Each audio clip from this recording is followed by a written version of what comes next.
Assembly నుండి walkout చేసిన YCP ఎమ్మెల్యేలు ఎమ్మెల్సీలు గవర్నర్ ప్రసంగంపై మీడియాతో మాట్లాడారు. కూటమి ప్రభుత్వ పాలన బాగుంది అని కావాలని గవర్నర్ తో మాట్లాడించారు అంటూ ఆరోపణలు చేసిన వైసీపీ ఎమ్మెల్యేలు ఎమ్మెల్సీలు పార్టీ అలాగే కూటమిలో ఉన్న ముఖ్యమంత్రి గారు అవ్వచ్చు, ఎమ్మెల్యేలు మంత్రులు ఏవైతే అబద్దాలు చెప్తూ ఉన్నారో అవే అబద్దాలని గవర్నర్ గారితో ఈరోజు చెప్పించారు. అసలు గత 2 బడ్జెట్లో కూడా అబద్దాలు చెప్పించడమే కాకుండా ఇప్పుడు 3వ బడ్జెట్లో కూడా అదే అబద్దాలని వల్లి వేయించారు. నిజం చెప్పాలంటే గవర్నర్ గారు కూడా బాధపడుతూ ఉండుంటారు, నాతో ఇలాంటి అబద్దాలు చదివిస్తున్నారే అనేసి. ఎందుకంటే ఈ రాష్ట్రంలో ఈ 19 నెలలుగా ఇచ్చిన ఏ ఒక్క హామీ అమలు చేయలేదు. ఒక దుష్ట పరిపాలన సాగుతూ ఉండే పరిస్థితి. దాన్ని కప్పిపుచ్చుకోవడం కోసం అత్యున్నత స్థానంలో కూర్చున్న గవర్నర్ గారితో ఇలాంటి అబద్దాలు చెప్పించడం నిజంగా చాలా బాధాకరం. ఈ రాష్ట్రంలో ఈరోజు తీసుకుంటే ప్రజాస్వామ్యం అనేది లేదు, శాంతి భద్రతలు లేవు, అభివృద్ధి లేదు, సంక్షేమం లేదు, ఉద్యోగాలు లేవు. అలాగే ఉద్యోగస్తులకి ఈరోజు శాంతి లేని పరిస్థితి నెలకొనుంది. ఈ రాష్ట్రంలో ఎవరిని అడిగినా, ఏ ప్రజలను అడిగినా కూడా చెప్తారు ఎలాంటి పాలన సాగుతుంది అని అడిగితే ఈ రాష్ట్రంలో అశాంతి, అప్పులు, అలాగే అక్రమ కేసులు, అశ్లీల నృత్యాలు, అప్రజాస్వామికమైన పాలన సాగుతూ ఉంది అనేసి ప్రతి ఒక్క ప్రజలు చెప్పే పరిస్థితి మనం చూస్తూ ఉన్నాము. నిజంగా ఇంత దారుణమైన పరిపాలన గతంలో ఎప్పుడూ ఈ రాష్ట్రంలో లేదు. ఈవెన్ చంద్రబాబు నాయుడు గారు గతంలో ముఖ్యమంత్రిగా ఉండేప్పుడు కూడా ఇంత దారుణంగా పరిపాలించలేదు. ఈరోజు అలాంటి పాలన ఉండడం వల్ల ఒక 20 ఏళ్ళు ఈ రాష్ట్రం అభివృద్ధిలో వెనక్కి వెళ్ళిపోయిన పరిస్థితి. గతంలో జగన్మోహన్ రెడ్డి గారు ఈ రాష్ట్రాన్ని ఎంతో చక్కగా పరిపాలించడం వలన మిగతా రాష్ట్రాలకి ఆదర్శంగా ఈ ఆంధ్రప్రదేశ్ రాష్ట్రం నిలిచిన పరిస్థితి మనం చూసాం.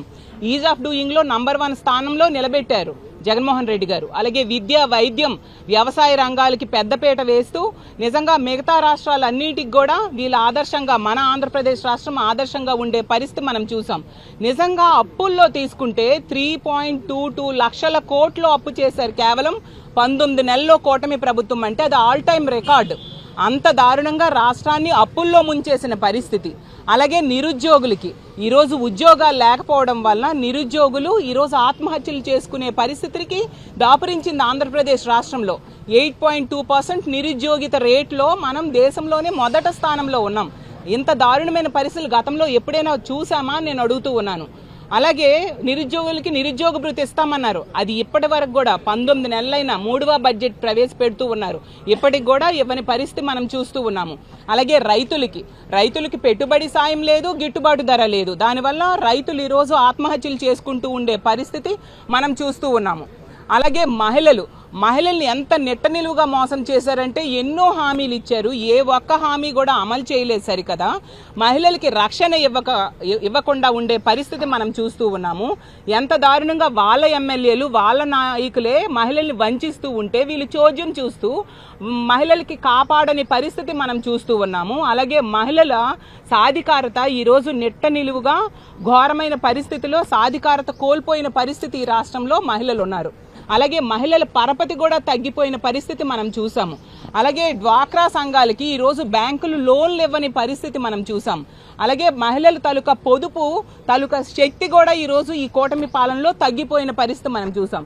గతంలో జగనన్న మహిళల కోసం చేయూత, ఆసరా, ఈబీసీ నేస్తం ఇలాంటి ఎన్నో పథకాలు పెట్టి పెద్ద పెద్ద కంపెనీలతో టైఅప్ చేసి వాళ్ళ ఆర్థిక స్వావలంబన కోసం ఎంతగానో కృషి చేస్తే ఈరోజు అవేవీ లేకపోవడం వలన, వాళ్ళని ఆదుకోకపోవడం వలన డ్వాక్రా సంఘాల దుస్థితి ఈరోజు ఎలా ఉంది. అలాగే తీసుకుంటే విద్యార్థులు ఈరోజు 6 లక్షల మంది విద్యార్థులు ప్రభుత్వ పాఠశాల నుంచి బయటకు వచ్చేశారు. అంటే విద్యా ప్రమాణాలు సరిగ్గా లేకపోవడం వలన ప్రభుత్వ పాఠశాలలో జాయిన్ అవ్వట్లేదు. ఎంత దారుణం. అలాగే ఫీజు రియంబర్స్మెంట్ బకాయిలు పెండింగ్లో పెట్టేయడం వలన ఈరోజు పేద విద్యార్థుల తాలూకా ఉన్నత విద్య ఎంత ఘోరంగా ఉందో మనం అర్థం చేసుకోవచ్చు. ఈరోజు కాలేజెస్లో విద్యార్థుల్ని సర్టిఫికేట్స్ ఇవ్వట్లేదు, ఫీజులు కట్టలేకపోవడం వల్ల, ప్రభుత్వం ఫీజు రియంబర్స్మెంట్ నిధులు కేటాయించకపోవడం వల్ల. అలాగే తీసుకుంటే వీళ్ళు కేంద్రంతో ఎలియన్స్లో ఉన్నారు.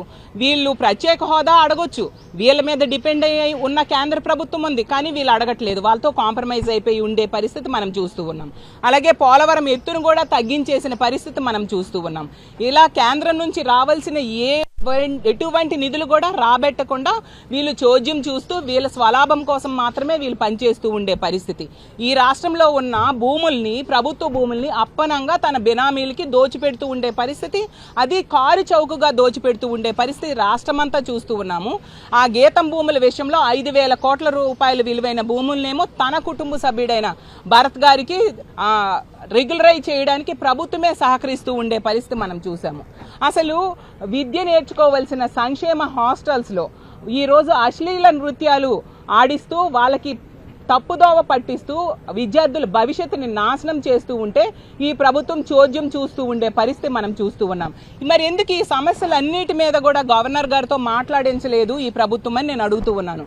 ఇవన్నీ వదిలేసి ప్రజలను మభ్య పెడుతూ వీళ్ళు ఈ 19 నెలలుగా ముఖ్యమంత్రి గారు అవ్వచ్చు, డిప్యూటీ సీఎం గారు అవ్వచ్చు, లోకేష్ గారు అవ్వచ్చు, మిగతా మంత్రులు, ఎమ్మెల్యేలు ఏవైతే అబద్ధాలు చెప్పారో 19 నెలలుగా ప్రజలు మభ్య పెడుతూ ఉన్నారో అవే అబద్ధాలని అత్యున్నత స్థానంలో ఉన్న గవర్నర్ గారితో ఈ రోజు చెప్పిస్తూ ఉండే దురదృష్టకరమైన పరిస్థితులు ఈ రాష్ట్రంలో నెలకొని ఉన్నాయి. దీన్ని మేము తీవ్రంగా ఖండిస్తూ ఉన్నాము.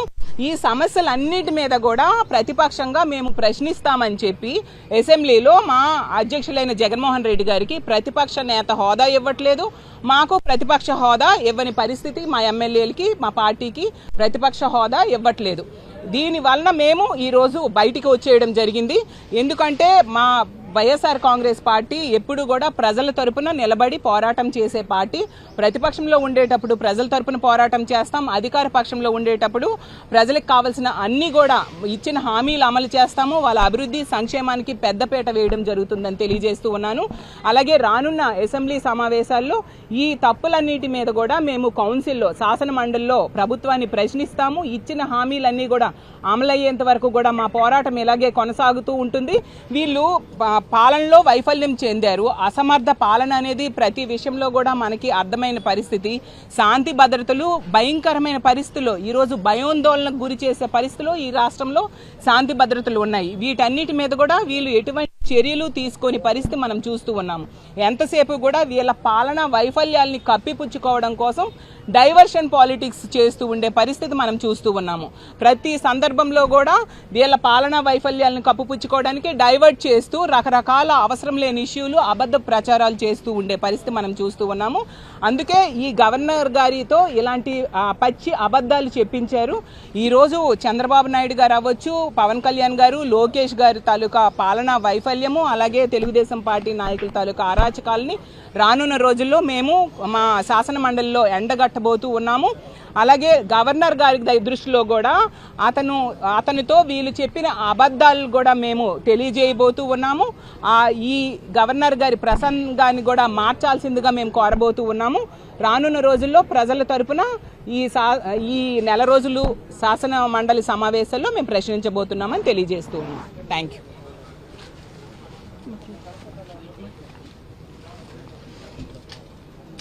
అందరికీ నమస్కారం. ఈరోజు ఉభయ సభల గురించి గవర్నర్ గారి ప్రసంగం ఈరోజు జరుపుతున్నారు. అయితే ఈ ప్రసంగం పూర్తిగా ప్రజలకు వ్యతిరేకంగా ఉందని, ప్రజల వ్యతిరేక ప్రసంగమని ఈ సందర్భంగా చెప్పుకోవచ్చు. ఎందుకంటే పచ్చి అబద్ధాలన్నీ కూడా ఈ రాష్ట్ర ప్రభుత్వము గవర్నర్ గారితో అవాస్తవాలన్నీ కూడా చెప్పించడం జరుగుతుంది. వాళ్ళు ఈరోజు చూసుకుంటే ప్రజలందరూ అనేకమైన కష్టాలు ఎదుర్కొంటున్నారు, అనేక సమస్యలు ఎదుర్కొంటున్నారు. కానీ గవర్నర్ గారితో మాత్రం చాలా మంచి పరిపాలన అని ఆయన ప్రసంగంలో చెప్పించడం జరుగుతుంది. ఈరోజు ఏదైతే ఈ నాయకులు, సీఎం గారు కావచ్చు, అనేక వాళ్ళ మంత్రులు కావచ్చు, బయటికి వచ్చి బయట ఏవైతే వాళ్ళు అవాస్తవాలు మాట్లాడుతున్నారో వాటిని ఈరోజు గవర్నర్ గారి ప్రసంగంలో కూడా పూర్తిగా చెప్పించడం జరుగుతుంది. అయితే నిజంగా ఇది చాలా దురదృష్టకరమని చెప్పొచ్చు. ఎందుకు ఈ మాట అంటున్నానంటే ఈరోజు ఏ వర్గం కూడా రోడ్డు మీదకి రాకుండా ఉండకుండా ఉన్న పరిస్థితి. అన్ని వర్గాల వాళ్ళు కూడా ఈరోజు రోడ్ల మీదకి వచ్చారు. నిరుద్యోగులు కావచ్చు, రైతులు కావచ్చు, ఉద్యోగస్తులు కావచ్చు, అనేక మంది ఈరోజు రోడ్ల మీదకి వచ్చే పరిస్థితి వచ్చింది. ఎందుకు అంత తక్కువ టైంలో 19 నెలల కాలంలోనే ఈ ప్రభుత్వం మీద ఇంత వ్యతిరేకత వచ్చే కదా ఈరోజు రోడ్ల మీదకి జనాలు వస్తున్నారు.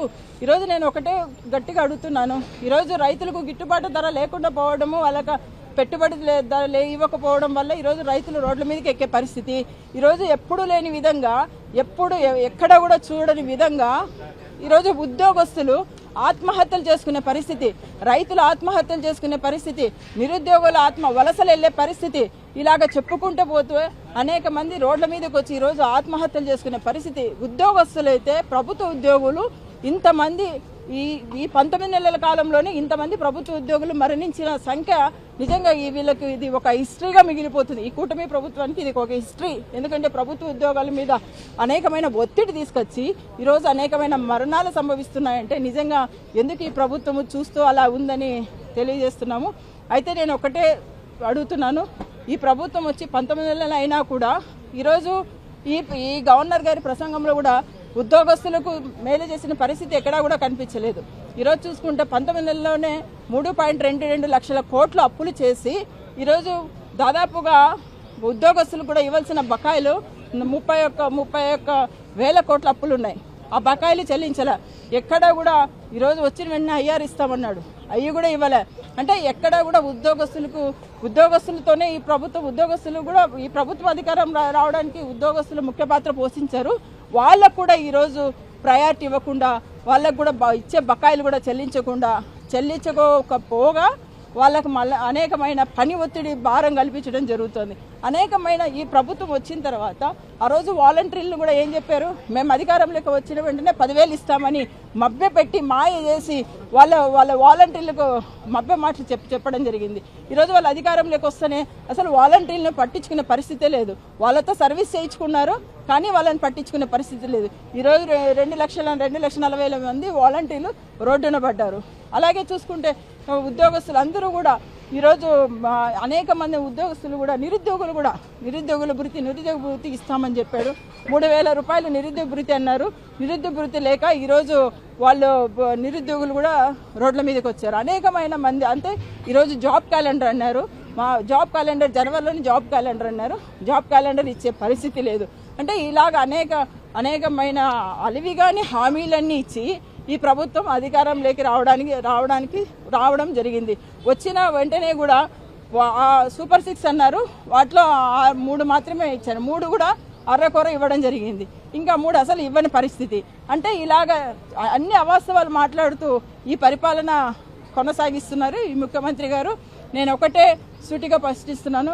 ఎందుకంటే ఆంధ్ర రాష్ట్రము జగనన్న ప్రభుత్వంలో మా వైఎస్ఆర్సీపీ జగనన్న ప్రభుత్వంలో ఆంధ్ర రాష్ట్రం ఒక ఆదర్శ రాష్ట్రంగా ఉండింది. ఈరోజు ఆంధ్ర రాష్ట్రాన్ని నిజంగా ఎందుకంటే ఒక కూటమి ప్రభుత్వం వచ్చిన తర్వాత దీని అన్ని విధాలుగా కూడా ఒక లాస్ట్గా ప్రభుత్వంగా కూడా చెప్పుకోవచ్చు. ఈరోజు అన్ని విధాలుగా ఎక్కడ ఏ దేశంకి వెళ్ళినా ఎవరిని అడిగినా కూడా ఏది మనకు వరస్ట్ గవర్నెన్స్ ఏది ఉంది అంటే ఆంధ్ర రాష్ట్రంలో కూటమి ప్రభుత్వం వరస్ట్ గవర్నెన్స్ ఉందని చెప్పుకోవచ్చు. అంటే ఇలా చెప్పుకుంటూ పోతే ఈ ప్రభుత్వం చెప్పిన హామీలు అన్నీ కూడా ఏది కూడా నెరవేర్చకుండా ప్రజలను డైవర్షన్ పాలిటిక్స్ చేసుకుంటూ ముందుకు వెళ్తుంది. ఈరోజు అనేకమైన వాటిని ఒకటి ఏదో ఒకటి వస్తే విజయవాడలో వరదలు వస్తే తిరుమల లడ్డు పవిత్రమైన తిరుమల లడ్డు మీద కల్తీ అని చెప్పి డైవర్షన్ పాలిటిక్స్ ఏదో ఒకటి. ప్రజలు జగనన్నకు ప్రజలు జగనన్న పక్షాన ఉన్నారని 40% ఓటింగ్ మాకు ఉందని, ఇంకా మా జగనన్న ఎక్కడికి పోయినా విపరీతమైన జనాలు వస్తున్నారని ఈరోజు వాళ్ళ ఒక కక్షగా ఈ ప్రభుత్వం చేపడుతుంది. సో మేము ముఖ్యంగా కోరుకునేది ఈ రాష్ట్రంలో లా అండ్ ఆర్డర్ రావాలి. లా అండ్ ఆర్డర్ ఖచ్చితంగా పనిచేయాలి. పోలీసు వాళ్ళ డ్యూటీస్ వాళ్ళు చేయాలని మేము కోరుకుంటున్నాం. ఏదైతే ప్రజల పక్షాన సమస్యలన్నీ ఉన్నాయో మేము శాసన మండలి ప్రజలకు అలాగే శాసన మండలికి ఒక వారధిగా పనిచేసి ఖచ్చితంగా శాసన మండలిలో మా వాయిస్ గట్టిగా వినిపించి ప్రజలకు ఏవైతే వీళ్ళ హామీలు ఇచ్చారో అవన్నీ నెరవేర్చేంత వరకు మేము ఖచ్చితంగా మా కార్యాచరణ ముందుంటుంది. ఖచ్చితంగా వాటి కోసం పోరాడతామని ఈ సందర్భంగా తెలియజేస్తున్నాం. Thank you.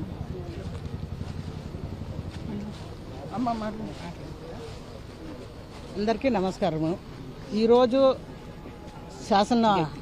శాసనసభలో ఈరోజు గవర్నర్ గారి ప్రసంగము అన్నీ అంటే వాళ్ళు చేసిండే అబద్ధాలన్నీ అతనికి రాసించి చదివించారు. ఒక గవర్నర్ గారు కూడా ఎంతో ఆయనతో అబద్ధాలు చెప్పించిన పాపము అది కూటమి ప్రభుత్వానికి ఉంటుంది.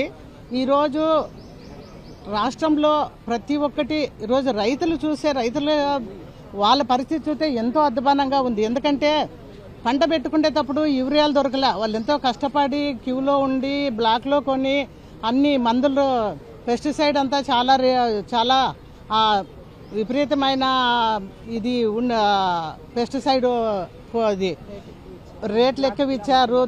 రేట్లు ఎక్కువ ఇచ్చి దానిని వాళ్ళు ఎందుకంటే అది పంటలకి రోగాలు కూడా అన్నీ చాలా చీడపీడలు బెడద ఎక్కువ ఉంటుంది. అట్లా అయ్యి వాళ్ళు దాన్ని కాపాడుకునే కోసము ఎంత రేట్ అయినా కూడా ఒకసారి స్ప్రే చేసే 10-20 వేల రూపాయలు వాళ్ళకి ఖర్చు వస్తుంది.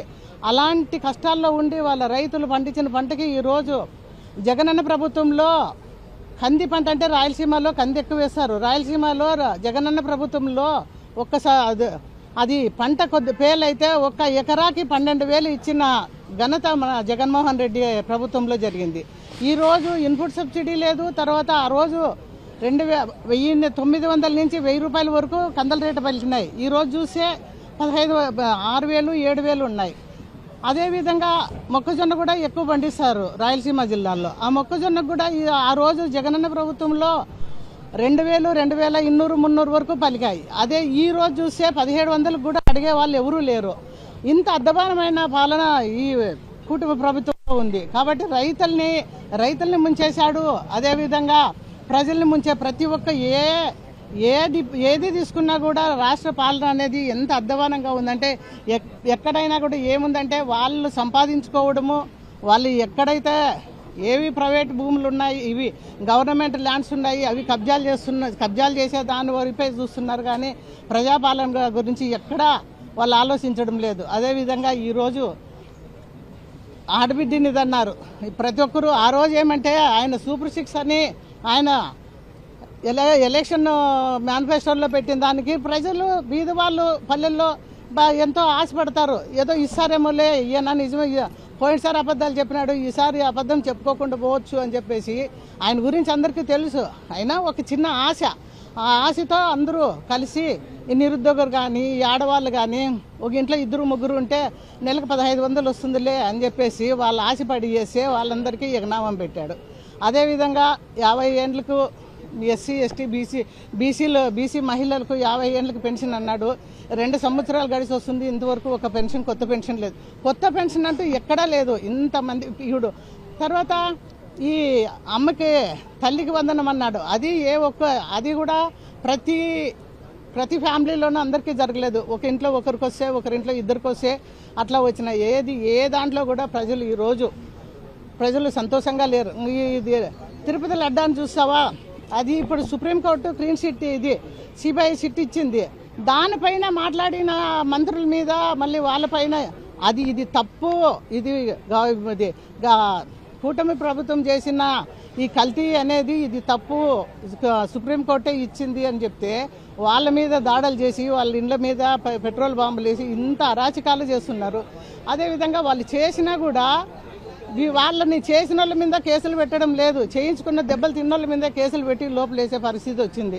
కాబట్టి ఇక నుంచి అయినా కానీ ఈ వ్యవస్థ మారి ప్రజల పక్షాన నిలబడాలని చెప్పేసి మేము కోరుకుంటున్నాం. ఆరోగ్యమే మహాభాగ్యం అంటారు, కానీ ఆరోగ్యాన్ని నమ్మకంగా కాపాడే స్థానం ఎక్కడ? ఇది ఒంగోలులో మీకు దగ్గరగా మన Venkataramana nursing home private limited. Caring your life 54 ఏళ్ల విశ్వాసంతో ఇది ఒక హాస్పిటల్ కాదు, ఇది ఒక విశ్వాసం. 3 తరాలుగా వేలాది కుటుంబాలను ఆరోగ్యంగా నిలిపిన ఆదరణ. మా నిపుణుల వైద్య బృందం మా దగ్గర అనుభవం కలిగిన బృందంలో అందించే సేవలు neuro surgery, general medicine, diabetes, pulmonologist, general surgery, ophthalmology, urology, orthopaedic, ENT, paediatrics, dental surgery, anaesthesiology, gynaecology, cardiology, emergency మరియు క్రిటికల్ కేర్. ఒంగోలులో ఆరోగ్యానికి ఒక కొత్త శకం ప్రారంభమవుతుంది. వెంకటరమణ ఐ హాస్పిటల్ ప్రారంభించబడింది. కంటి ఆరోగ్యానికి ప్రత్యేక పరిష్కారంగా ప్రభుత్వ ఉద్యోగులు, రిటైర్డ్ ఉద్యోగులు మరియు వారి కుటుంబ సభ్యుల కోసం ఈహెచ్ఎస్ ద్వారా వైద్యం, క్యాష్లెస్ సేవలు, Medi Assist, Star, GHPL, Aditya Birla, Bajaj Allianz మరియు ఇతర ప్రముఖ హెల్త్ స్కీమ్లు అందుబాటులో ఉన్నాయి. ఆరోగ్యశ్రీ, డాక్టర్ ఎన్టీఆర్ వైద్య సేవా నిధి అందుబాటులో ఉన్నాయి. చిరునామా ఆర్టీసీ బస్టాండ్ ఎదురుగా, Kurnool road, Ongole. Phone number 08592282623, cell number 9100679099. Eye hospital number 9866484770. Website www.venkatramnanursing.com. Facebook www.facebook.com/pkrnh. Venkataramana nursing home, 3 తరాల విశ్వాసం, నూతనతతో కూడిన సేవ. మేము కేవలం చికిత్స చేయము, మేము శ్రద్ధ వహిస్తాం, పరిరక్షిస్తాం. సేవ చేయడం మాకు ధ్యేయం.